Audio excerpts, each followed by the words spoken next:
These things are, as Nico Leonard would say, these are God tier. These are different level Daytonas. They're bizarre, they're quirky. These Daytonas are amazing, and I couldn't miss the opportunity to share them both with you, these God level Daytonas.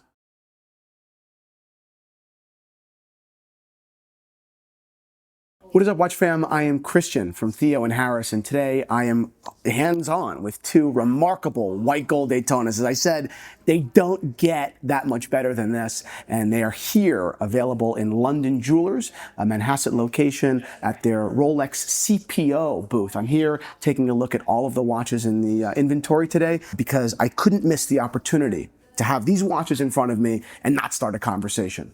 YouTube, the watch world, Instagram, TikTok is filled with ordinary Daytonas. Now, an ordinary Daytona is still an incredible watch. I love a Daytona. I'm wearing an equally ordinary, relatively speaking, GMT right now that I'm taking off and placing on the side for today's episode because the two Daytonas here are top class.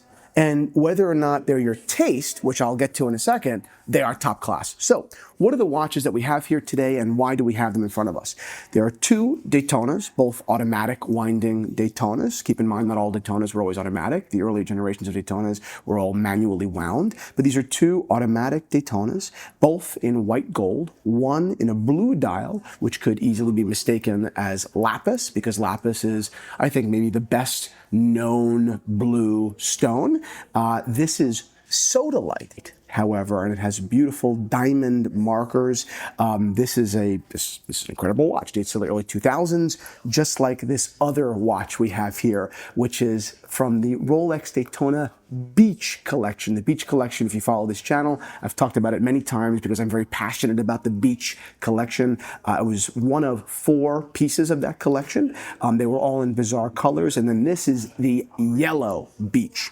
The stone is mother of pearl, and it matches, of course, this yellow exotic lizard strap. Okay, both of these watches also feature Rolex white gold matching oyster clasps. So, why did Rolex make these watches? These watches deviate so far from what we know to be Rolex Daytonas, right? Regular, be it Panda, not, Zenith, not, doesn't matter. Rolex Daytona seems to be a tool watch of really no frills. Right? It is Rolex's chronograph. Simple as that. But Rolex's history of manufacturing watches that are needlessly extravagant and frivolous is long and rich and varied.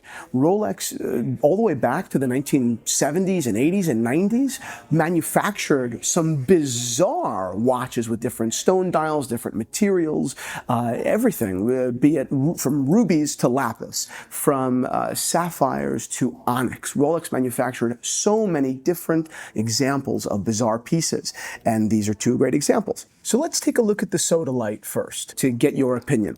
First of all, I'll ask you, and please comment down below if you're so inclined, and if not, just follow along and answer in your mind.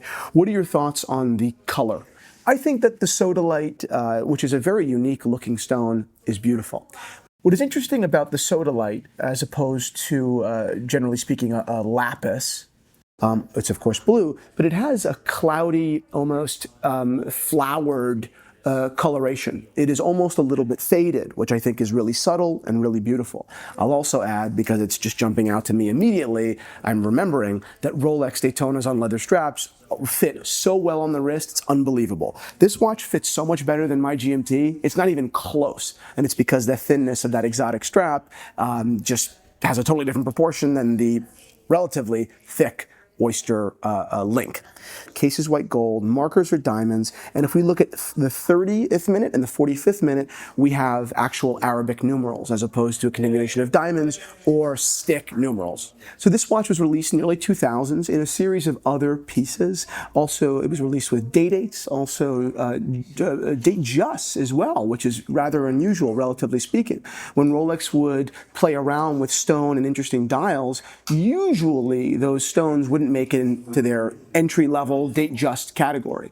But in this era, Rolex was playing around and they decided to be so gracious. If there is an equivalent from the 2000s to the mayhem and the exclusivity that we see today in the Rolex market, this would be it. This was Rolex saying, very similar to the Tiffany Oyster Perpetual, this is my gift to you, the world. This is a bizarre piece of like rare luxury Rolex that we're going to manufacture in Datejust. But this is clearly not that example. This was creme de la creme. This was cream of the crop. This was the best of the best. So my personal opinion, think that this is beautiful. The diamonds are certainly polarizing, there's no doubt, but I think they work really well. Now, this next piece does not have diamonds on it, and yet it manages to be even more flashy and more glamorous. How? Well, a couple of ways, really. First, it's the mother of pearl dial. And it's not just the dial base, but it's those sub-dials, which were inlaid with a different pattern, a different level of kind of like a vibrant mother of pearl. These sub-dials jump out maybe more than any other Daytona sub-dials you can possibly find. The condition on this particular example, actually on both these watches, is great, very, very, very clean. Again, these of course do come from the Rolex CPO program, which is offered here at London Jewelers Manhasset location, beautiful place. And it's perfect. I mean, the strap is clearly unworn, it's brand new, and the case is thick and it's so heavy, obviously, as a white gold watch. So between the yellow mother of pearl, even the strap aside, between the yellow mother of pearl, the bright mother of pearl subdials, and the highly polished Roman numerals, you have a really flashy watch. But once you get to this level of collecting, which frankly at this point, once you're shopping for a Beach Daytona or a Sodalite Daytona, you've arrived, you've become graduated. This is bizarre and beautiful. This is a Miami watch. This is a Hamptons watch. This is a watch forever with you on it, of course, but it does embody that summer beach so well. The same way that Madras, like my Madras shorts, don't look good in the winter, right? You wouldn't wear them in the winter.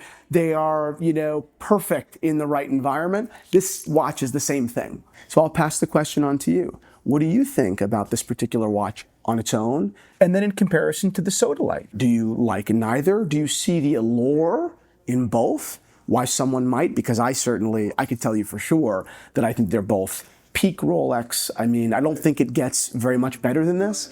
And in the only way that it does, which you're talking about maybe rainbow Daytonas, they're just so ridiculously unattainable, of course, that it's, I mean, and I don't even think they're necessarily that much better. I think that these are even rarer and more interesting, and their histories are more bizarre. And anyway, I have a very soft spot in my heart for these two watches.